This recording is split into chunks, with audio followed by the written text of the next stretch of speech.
বন্ধাত্ব কারে কয়? Husband wife যদি, স্বামী স্ত্রী যদি মিলামিশা করে কোনো কন্ডম কোনো পদ্ধতি না ব্যবহার করে 1 বছর যদি কোনো কারণে বাচ্চা না হয়, তাহলে ওইটাকে আমরা বলি বন্ধাত্ব। তো ছেলেদের একটা টেস্ট করতে বলবো যে আপনি সিমেন অ্যানালাইসিস টেস্ট করবেন। কারণ সিমেন আপনার গুরুত্বপূর্ণ একটা উপাদান।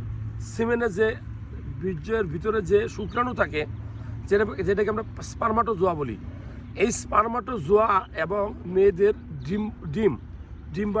ডিম্বাশয় থেকে যেটা আছে, এই দুইটা মিলিত হয়ে কিন্তু বাচ্চা হয়। তো ডিম্বাশয় যে ডিম, সেখানে যে আপনার শুক্রাণুটা যাবে সেটা ঠিক আছে কিনা বোঝার জন্য সিমেন্ট টেস্ট করতে হবে। সিমেন্ট টেস্ট করে দেখবেন যে সংখ্যায় ঠিক আছে কিনা। WHO-এর মতে 1 ml সিমেন্টে কমপক্ষে 15 মিলিয়ন শুক্রাণু থাকতে হবে। আবার শুধু সংখ্যায় থাকলে হবে না, এগুলো নড়াচড়া ঠিকমতো করতে পারে কিনা। মোটিলিটি কমপক্ষে 40% থাকতে হবে।